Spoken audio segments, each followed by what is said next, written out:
Welcome to Our Hen House. This is Jasmine Singer. And this is Marianne Sullivan. And thank you for joining us this week. Today, we get to talk about one of my very favorite subjects, dogs.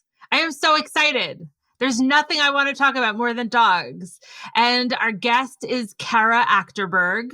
She is the author of most recently, 100 Dogs and Counting, One Woman, 10,000 Miles, and a Journey into the Heart of Shelters and Rescues. You know, things have really improved regarding homeless dogs since years ago. I mean, even since we started this podcast, but they haven't improved nearly enough. So the things that Cara writes about and the things that she and Marianne will talk about today are sometimes very sad, let's be real. But there is also hope, and there are some successes, and there are a whole lot of good people working on getting dogs home. Yeah, how often do we get to talk about good people? Of course, there are a few villains in the piece as well. On this week's Flock bonus segment, I'll be continuing my conversation with Cara. And I just want to mention that if you have read her books or are going to read her books, you're going to realize that she is not vegan, as is true of many people working in companion animal rescue. However, if you listen to the bonus content, you will realize that she is well on her way. She's shifted significantly, and I love to hear that. It's always so heartening. And as always, if you're a Flock member, you will get a link to the bonus segment in your email on the Tuesday after this podcast episode goes up. You can always find it on the Flock Facebook group. And if you're not a member of the Flock and you can afford it, you can join for $10 a month at ourhenhouse.org/donate. Oh, and by the way, if you're a member of the Flock, you can also join us for our Flock First Friday Zoom calls, which are once a month on the first Friday of the month at 4 p.m. Eastern or 8 p.m. Greenwich Mean Time, where we focus on how to be better activists, how to be better at taking care of ourselves, how to be better at taking care of one another, and guiding us along those discussions. We have some discussions with very inspiring guests, including former podcast guests. So definitely check that out. We have Thomas Goodman coming up for the next one, I believe. So if you are a member of the Flock, check out the Flock Facebook group for updates or write to us at info@ourhenhouse.org. Oh, and if you're a member of the Flock, be sure to set up a one-on-one to meet with me. We can talk about your activism or your veganism or just life in general. You can learn how to get on the schedule by emailing jen@ourhenhouse.org. So before we begin, I just kind of want to give everyone a heads up that it's currently the end of September somehow. And in October, we have some very special programming. We have the Encompass audiobook series for the book that I just edited called Anti-Racism in Animal Advocacy, Igniting Cultural Transformation. So October is going to look like this. Every Saturday, you're going to get your regular Our Hen House episode. Every Tuesday, if you're a Flock member, you're going to get your bonus content. Once a month in October, you're going to get the Animal Law podcast on a Wednesday. And every Thursday, you're going to get the one of the 4 episodes that make up the audiobook for anti-racism and animal advocacy. We'll also be soon getting into our end of year fundraising, where we raise 80% of our annual funds for the year. So if you believe in independent media and you like Our Hen House, then we hope that you'll become a Flock member or a donor. If you're interested and able to donate more, email me at jasmine@ourhenhouse.org. There's no E on Jasmine. Speaking of donations, we were so lucky to recently be the beneficiary of one of my favorite companies, Brewing Good. I use Brewing Good coffee every day, and it is my favorite part of the day. And it's the part of the day that sets me up for success. And one of the reasons I love this coffee bean subscription is because they benefit animal rights groups. And recently, Our Hen House was a beneficiary. We just got the check. So I just wanted to say thank you to the kind folks at Brewing Good for keeping me happy and everyone in my life happy, and for taking care of animals, and for your recent very kind donation. That's really great. I'm very touched by that. So yeah, thank you, Brewing Good, from me too. And I have to say, Jasmine, it sounds like people need to quit their jobs in order to stay up with Our Hen House this month. It's a lot. No, in October, it's a lot. I mean, you don't have to listen to it all in October, but, you know, I'm pretty excited about it. It's definitely more programming than we've ever done in a single month. And it's largely thanks to Jen Riley, who's our director of operations, who really was the lead producer on the forthcoming audiobook series. So thank you to Jen, and thank you to everyone in advance for listening.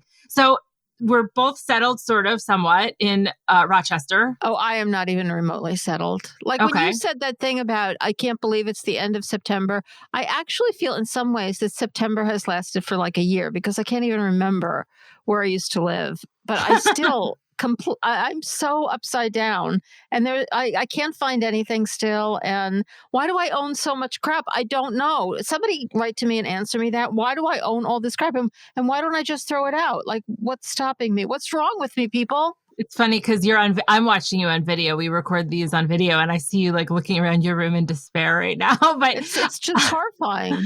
well, we did make a friend who, it's very difficult to make friends in today's day and age. And we made a friend, and our real estate agent has become a good friend of ours. That's like pretty much the only way you can make friends right now is like if you're moving and you become friends with your real estate agent. So his name is Joe, and he's like kind of like all of our little brother. And he's just so funny to talk to about veganism. So he was over the other day because we had like a little birthday dinner for him. We started talking He's about like the veganism. nicest guy in the world, too. He has helped me so much, Yeah. in spite of the fact that I'm in despair. Yeah. Like, I would be in worse despair. I just don't want to make it sound like this is a one-way street. No, not at all. He's a remarkable person. Like he like overrode friend territory and like went right into chosen family territory. But part of that is like joshing one another and like kind of just being really straightforward. And we're there already. We're there.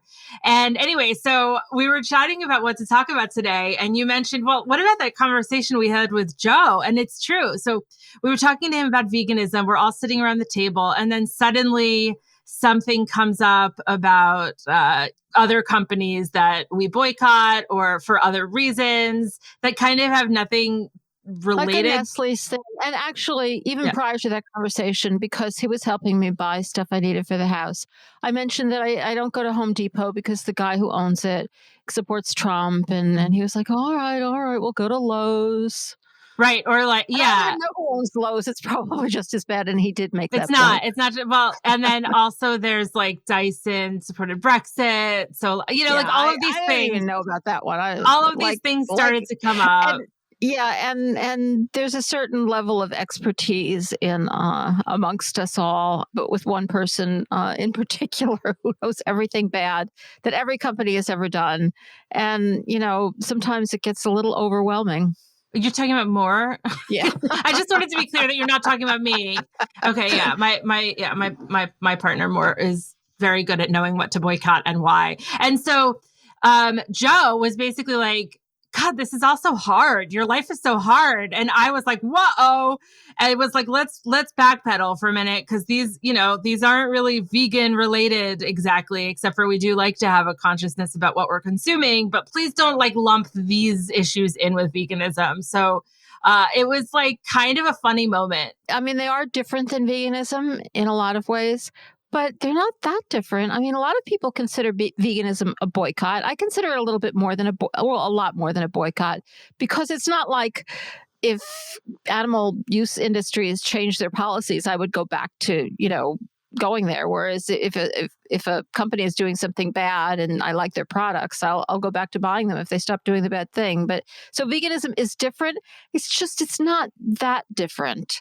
Right. And I think it's something to pay attention to, and I'm not exactly sure what to do about it. Like, you want to live up to your ideals, but if you start overwhelming people with how great your ideals are, they're just going to shut down. Yeah. Well, let's keep this conversation going because I find it all kind of fascinating. Like, in a way, it is an extension of our veganism, like you said, but I also don't want to come across that way to new people in our life. Yeah. And I had a conversation with him the other day, and it was totally like he just said that thing. Oh yeah, he's always saying like he was really sympathetic with veganism, and he said, but I really like cheese. There's no good vegan cheese, and I just blew up. Not exactly at him, but at the like, I am so fucking sick. I mean, as everybody out there knows, like all you ever hear about is cheese, like as if it's the only food in the world, and as if there's no good vegan cheese. I had set us up for being even worse than you realized with that conversation, because I did get a little profane within it. Oh God, people. Yeah, but then What about you cheese? right, but then you actually got him a gift certificate to Riverdale Cheese. So you were doing advocacy. I'm just worried that like new people are going to be listening to this and are going to be like, wait, that's how you advocate? No, but we're allowed to have a moment every now and then. Yeah. Yeah. Well, sometimes Anyway, I don't think it's so bad to let anger show through sometimes. I think it's fine. I think we should all be as honest as possible. I mean, we shouldn't like actually cause physical harm to anybody. But other than that, like whatever strikes you is the way to get through. And I think sometimes when you're a woman, like sometimes, and people are used to being really nice and really polite, sometimes letting a little of the anger show is not such a bad thing. Not that I do this strategically. I don't do anything strategically. It all just happens. But honest to God, cheese, do not start with me about cheese. Like if there's one thing vegans are sick of hearing about, it's cheese. And especially since now we have such great cheese.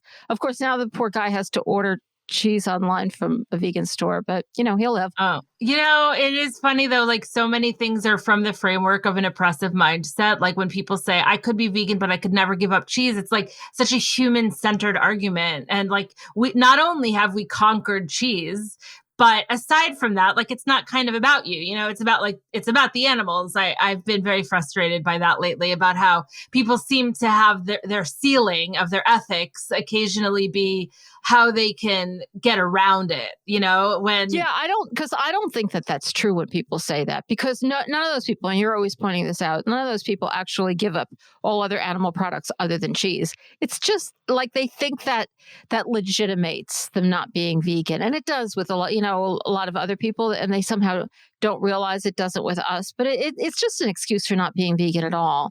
Well, cheese.